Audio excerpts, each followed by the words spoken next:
G'day everyone, welcome back to episode 2 of Didn't Call Bank, the podcast hosted by me, Lyle Swithenbank, your favourite Aussie, all about the New Orleans Pelicans and beyond. Today we're going to have a chat about the first 10 games, what's been going on with these Pelicans, how to unpack the lineups, comments from Zion Williamson, is the sky falling? Let's find out today on Didn't Call Bank. Let's go.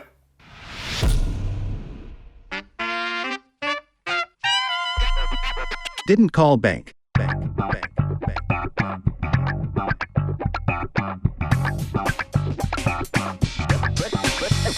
Ready?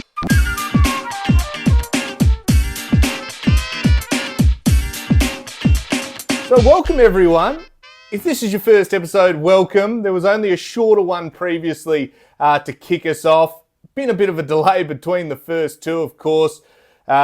Work commitments and the like, life gets in the way.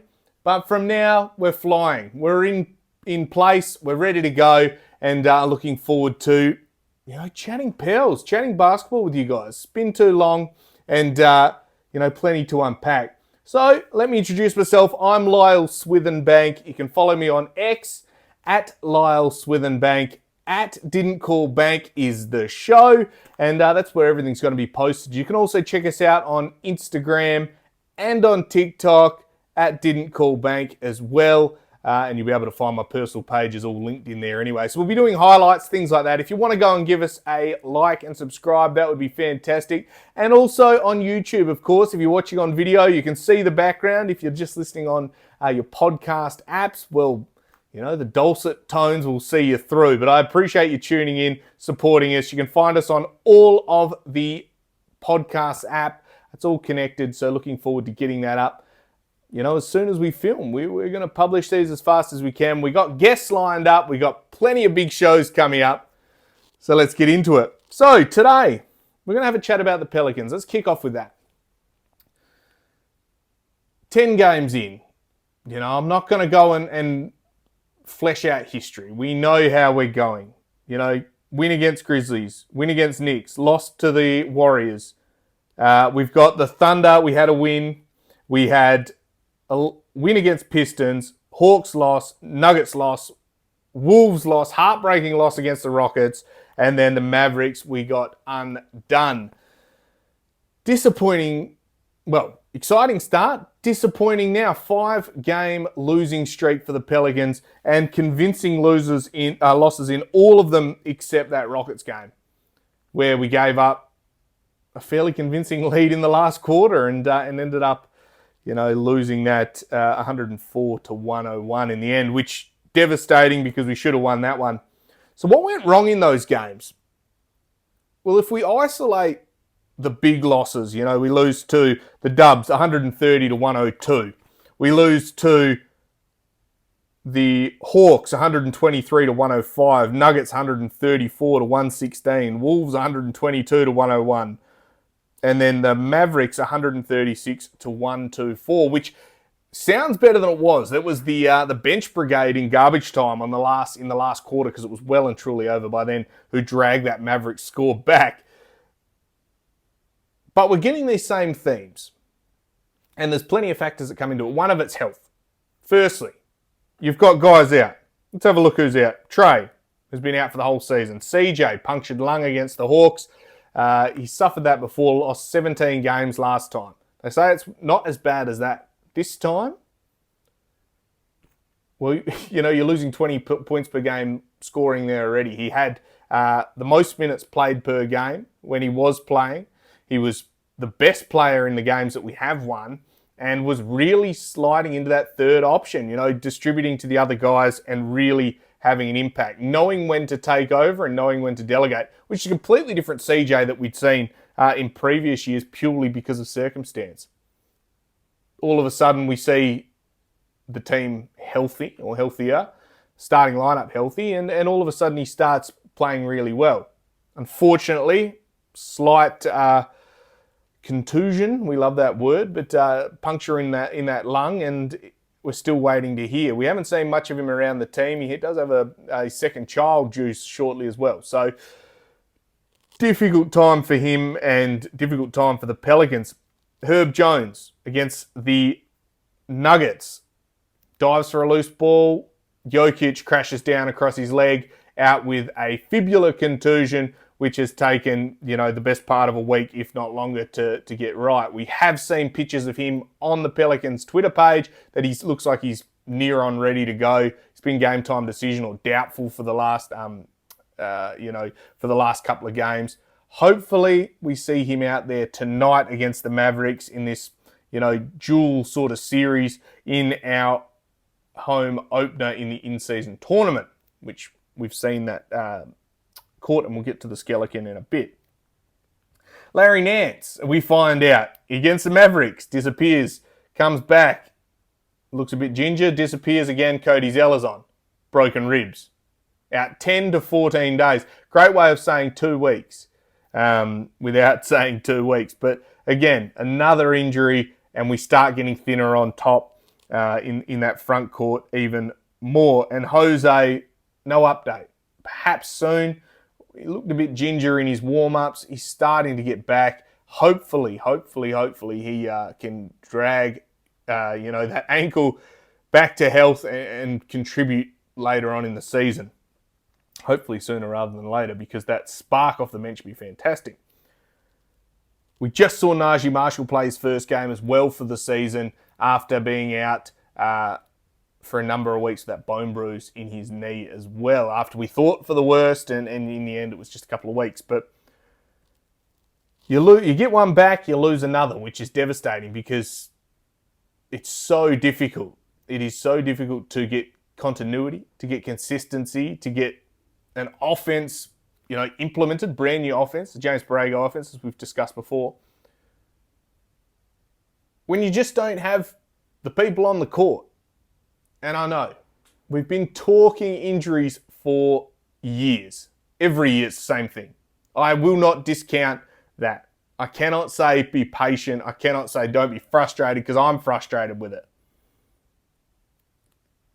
We come into the season with so much hype, and this one especially because the guys are all healthy. And then Brandon misses a few games to start the season. He comes back, it's a bit rusty. Zion misses a game for personal reasons. Guys in and out of the lineups. And when you've got that, it makes it really difficult to get consistency.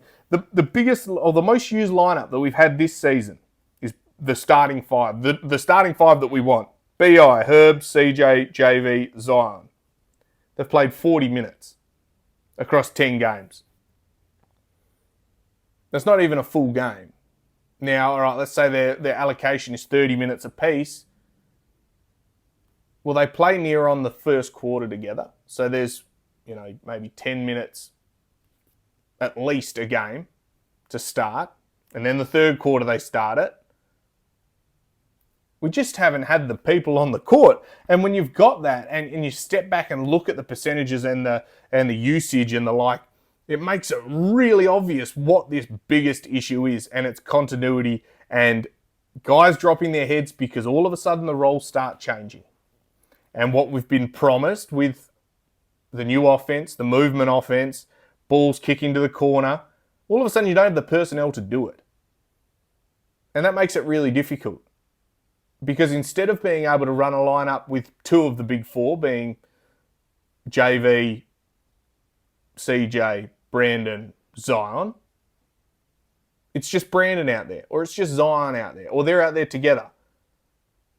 But then they've got average shooters. Jordan Hawkins has been great, but he's been inconsistent. He's a rookie. He's had a great game, and he's had some not so great games.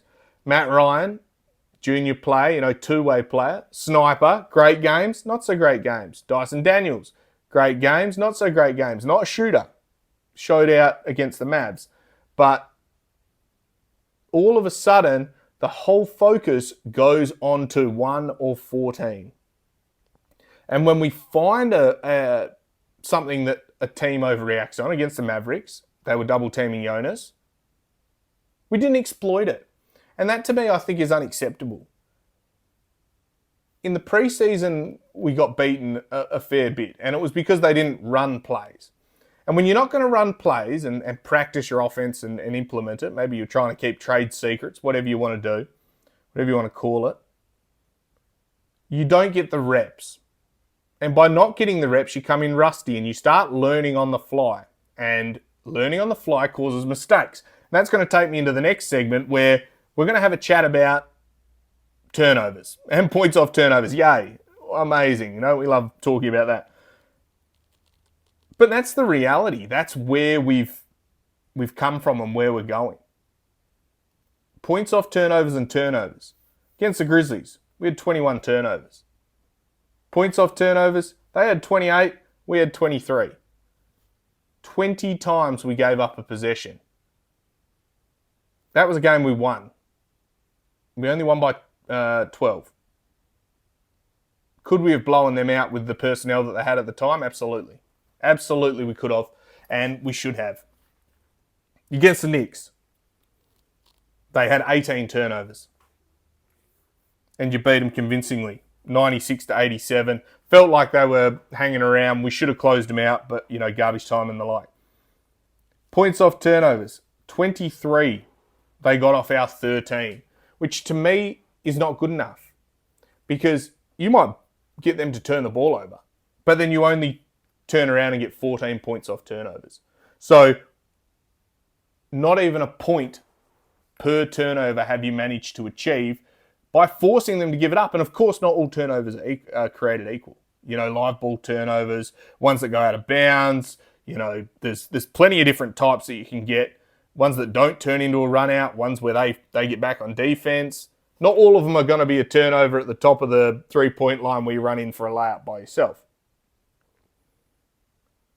But that's 18 possessions that they shouldn't have scored. Well, they didn't get to score on, that we took possession back and we gave it back up 13 times.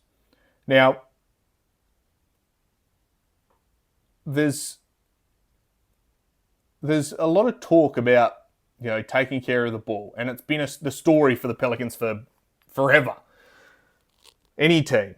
You can't really win basketball games if you turn the ball over more than 10 to 12 times a game. I think that's probably the max. 3 times a quarter, maximum. And of that, you give up maybe, hopefully, 10 to 12 points. That, to me, where they're scoring 23 points off turnovers, that was against a team that just couldn't shoot to save themselves, is unacceptable. It shows we're not getting back on defense.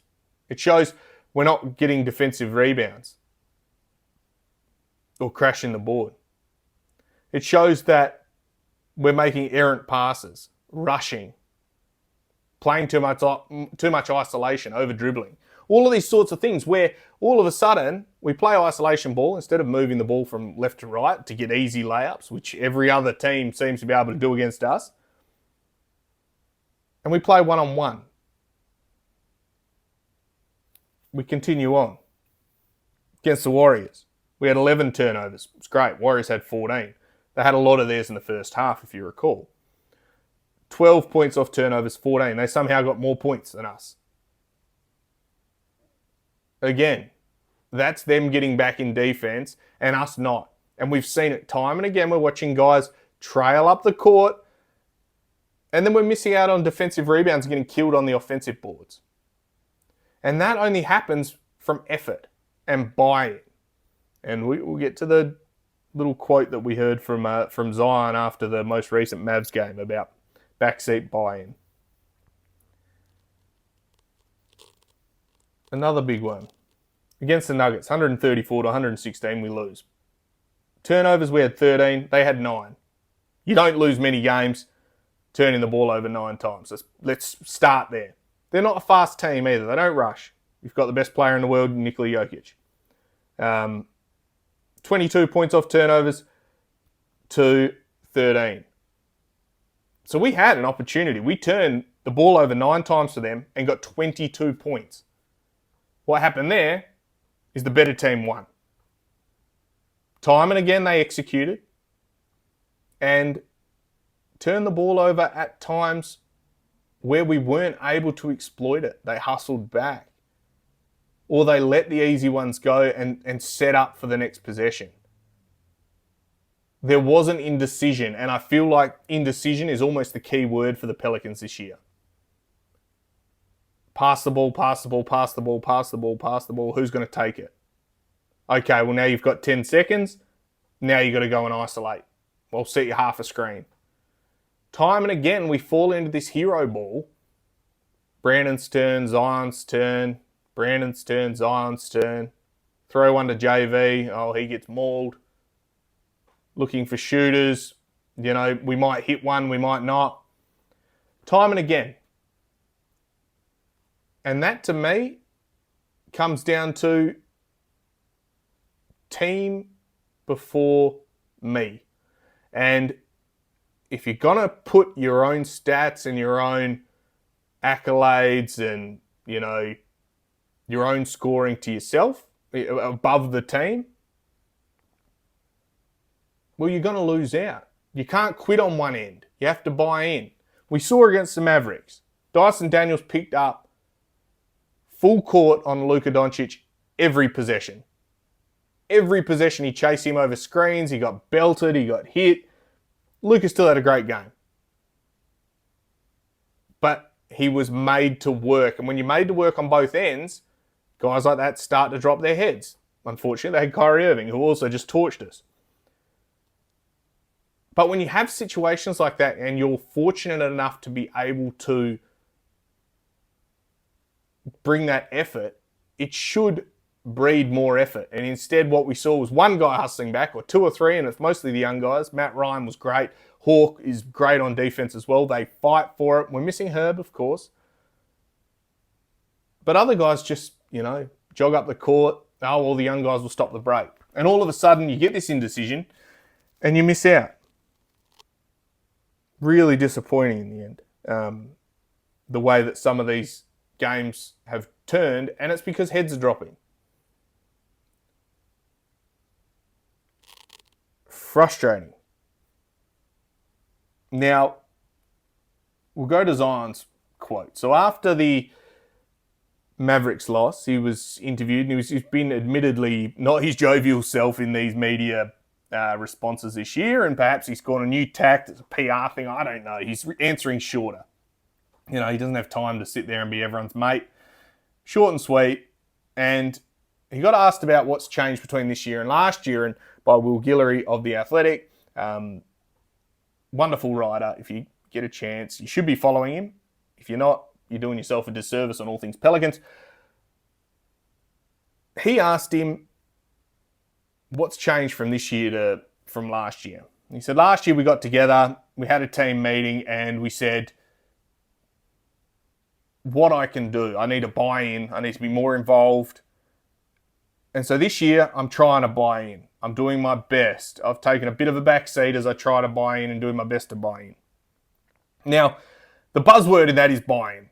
Of course, back seat, buy-in, and it's going to be spun. Of course it is. If you listen to it properly, it's more like I'm trying to get used to the team. I'm trying to find my place in the team. I'm trying to become a part of what's already established. He's been out for a year, 6, 7 months. The year before, he was completely out. Culture was established. And whether that culture is good or it's not, it was established. There's friendship groups. We can see that. There's guys that like playing together. There's guys that, aren't as good playing together with each other. And you're trying to fit in. When you're a 1A, unicorn type player, game changer, and you have a guy that has been used to being the 1A in Brandon Ingram, it's going to take time. Of course it is. Especially when you don't have a true point guard to be able to distribute even. These guys are all playing this, everyone brings the ball up at different times. And I have no issue with that. I think we have competent ball handlers. But you don't have an even distribution. It turns into, well, you've had 20 shots, so I'll have 20 shots. And it may not be conscious, but that's just how it's been distributed. He's trying to work out where his place is. He doesn't want to step on toes. He's a quiet guy at the end of the day. Brandon Ingram's a quiet guy as well, but he's established as the 1A. It's his team currently. It needs to be Zion's team. I think for us to have any hope, it needs to be Zion's team and everyone needs to play off him. That's just the reality. Will that take time to happen? Yes. Will Willie Green have to have hard conversations with Brandon Ingram? Absolutely. Am I confident in the ability of Brandon to adapt to playing as 1B to Zion? Absolutely as well. I think he can do that. I think the team is good enough to be able to do it. It's about figuring out how we want to play this and a hierarchy, for want of a better term, on the court. Now, enough sort of solving the world's problems. Let's have a look what the bright sparks have been. Dyson Daniels, the Jordan Hawkins, wonderful. We've seen Hawk, break the record for most threes in the first 10 games of an NBA career. Outstanding. He's at 27 threes.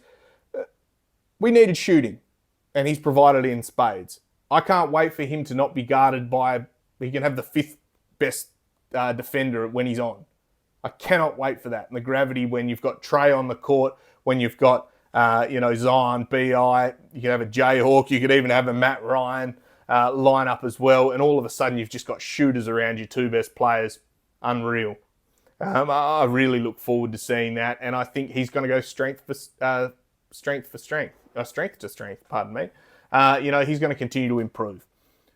Of course there's rookie calls. Of course there's, he's not going to get the nice rub of the whistle to begin. We've seen it for some unknown reason.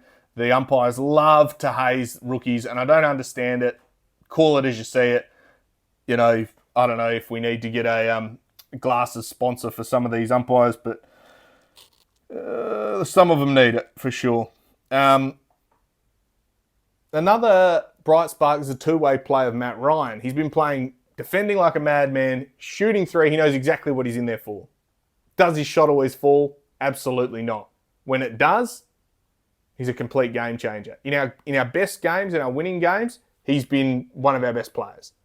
Purely because his shot's falling and his ability to change the game with momentum-busting threes.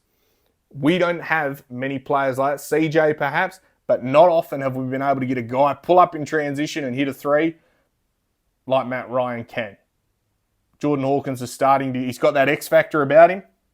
Trey can do it on occasion, and when he's hot, he can hit him from anywhere.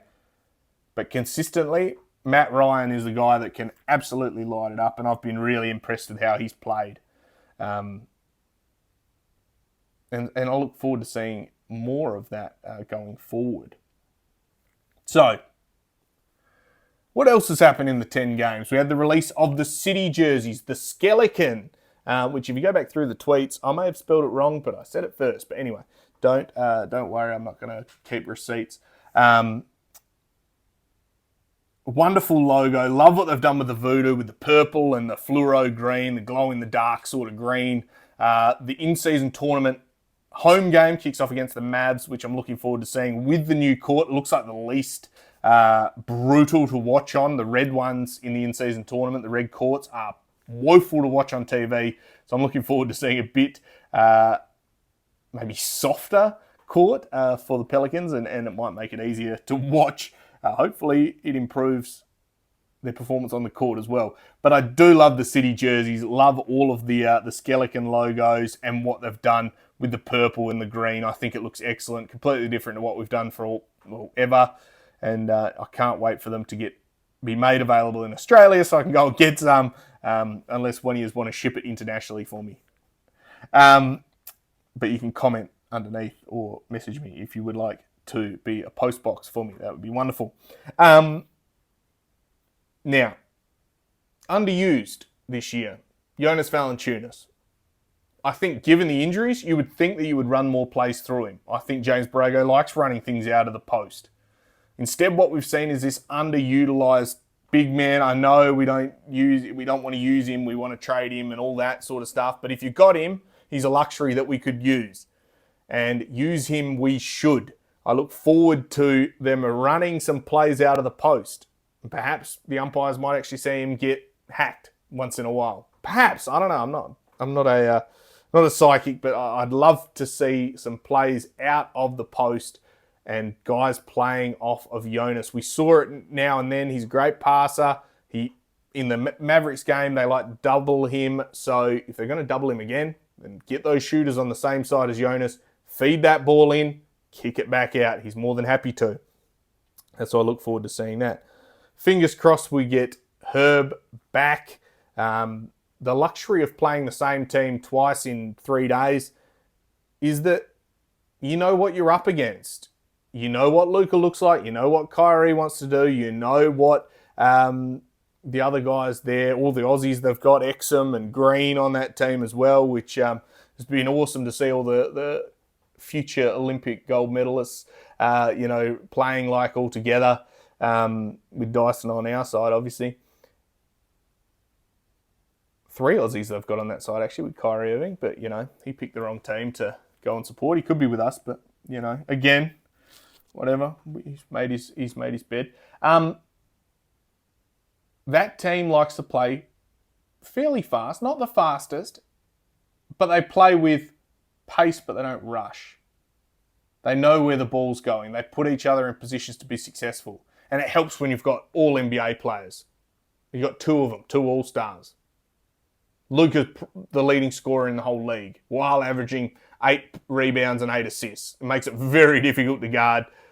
I'm hoping if you have Herb and Dyson, well, they can guard one another. But, one Kyrie, one Luka, which would be wonderful, but we'll see. What I want to see in this game is urgency. I want to see them crash the glass. I want to see them rebound. I want to see them take time to think about what they're going to do. Play with instinct. That's what we were meant to be doing in the preseason. They were meant to have had this amazing instinct that they were developing. I haven't seen it yet. I'm looking forward to them playing instinctually, and when it finally clicks in. You don't always have to be the hero. You can win together. And when the players are out and your rotations are all muddled up, make the best of a bad situation by getting others involved. Get the assists up. Get the rebounds. Do the hard things to make the scoring easier. Get the rebounds. Advance it. Piss bolt up the court. They'll find you. Get the easy ones. Because all of a sudden, in the back of the opponent's mind, they have to think about it. This guy's going to push up the court. I need to go. And you catch people thinking and double thinking and triple thinking. And all of a sudden, you're getting easy layups. I don't know. Food for thought. Play with effort. Take care of the basketball. Rebound the ball. That's my 3 takeaways for the game. Now, I think I'm going to leave it at that. We're going to get more shows out.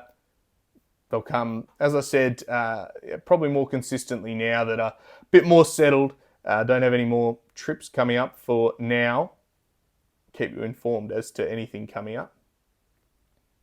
But this has been episode 2 of Didn't Call Bank. I appreciate you taking the time to watch or listen. Go and follow us and subscribe on YouTube. Like and subscribe and leave a review. Comment down below. If you're on your listening device, go and give us a 5-star review because we appreciate as we grow the show that you guys are sticking with us and continuing to support me and everything that I'm doing. We're just here to chat pals. We don't need to be too serious. So anyway, I'm Lyle Swithenbank, at Lyle Swithenbank on X, at Didn't Call Bank on X, Instagram, TikTok, YouTube. Stay safe. Remember, we didn't call bank, we called game. Bye for now. Bank.